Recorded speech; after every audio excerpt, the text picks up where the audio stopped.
Hey everybody, welcome back to the channel. Today we're going to talk about the Return to Collecting Top 50 of All Time, number 48. So thank you for tuning in for our fourth episode of the series. As with all the other videos, I'm just going to point out that this player was my choice, and it's purely my opinion that he's the 48th greatest player of all time. And I look forward to your comments if you agree or disagree. And I hope you enjoy. All right, so without further ado, let's jump into it. All right, guys, so number 48 on the Return to Collecting Top 50 is none other than Hank Greenberg. So I have a couple pieces for my collection here today. Go ahead and start with this. This is an autographed index card. Picked this up recently. It's pretty cool to get his autograph. It's got a cool signature. I know I've been showing autographed baseballs. I couldn't find the autographed Hank Greenberg baseball anywhere, so I went ahead and picked up the index card, and I'm super happy with it. It's a great autograph. It's super clean, so glad to have that. The next card, or the next item, is his 1941 play ball. This card actually was a card I had when I was a kid. I picked it up at a baseball card shop in Cooperstown when I went to the Hall of Fame with my dad and my brother. I was probably about 12 years old. Actually, on that trip to the Hall of Fame, it was with the whole family. So it was my mom, dad, brother, and I. But I picked this up at the card store when I was a kid. And it's one of the few cards from my collection growing up that I still have now. I sent it off to get graded PSA probably about 4, 5, 6 months ago. I got a 2, but it's a great card. And then this guy right here is his 1934 Gaudy. This is his rookie card. Picked it up this year at the National. Actually picked it up from Howard. He's the vendor that Theo has interviewed on his channel a few times.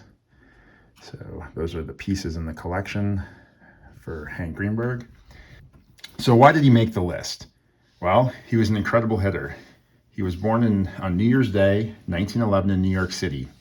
He played a total of 13 seasons in the majors, 12 of them for the Tigers and one his final season for the Pirates, over a 17-year span.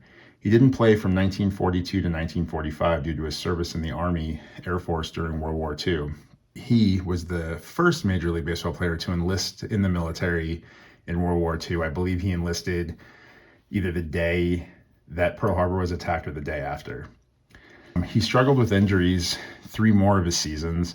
So out of the 9 seasons or so that he was healthy, he had incredible numbers.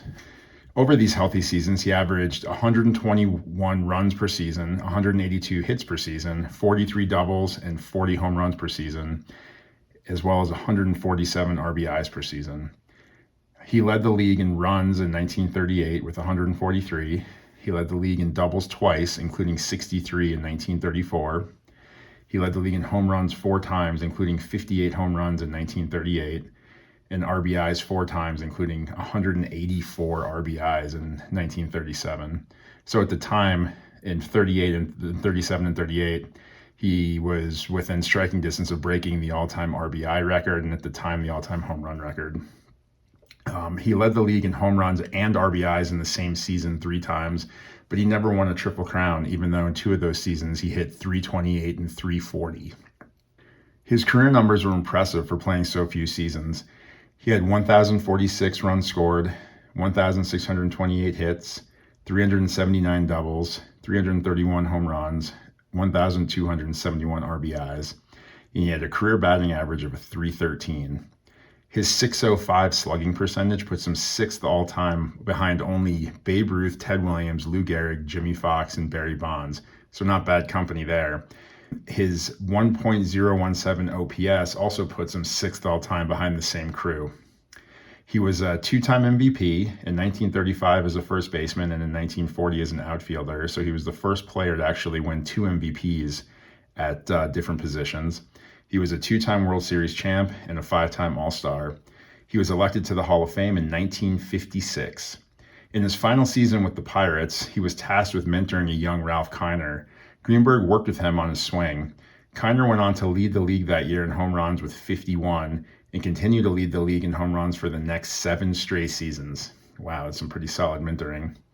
After retiring as a player, he held GM positions with both the Indians and the White Sox. Well, as with other videos in the series, I'd like to add a quote or two. So in Greenberg's case, none other than the Yankee Clipper Joltin' Joe DiMaggio said, "He was one of the truly great hitters, and when I first saw him bat, he made my eyes pop out." In 1947, while he was playing first base, Greenberg collided with Jackie Robinson. Greenberg asked him if he was all right and told him, "Stick in there, kid. You're doing fine. Keep your chin up." Robinson later went on to say of Greenberg, "Class tells, and it sticks all over Mr. Greenberg." So that's why the American hero, Hank Greenberg, is number 48 on my list of the top 50 of all time. All right, well, thanks, guys. I hope you enjoyed the video of Hank Greenberg, number 48, on the Return to Collecting top 50 of all time. If you liked the video, please subscribe. If you're already a subscriber, I appreciate your subscription. Thanks, guys. Talk to you later.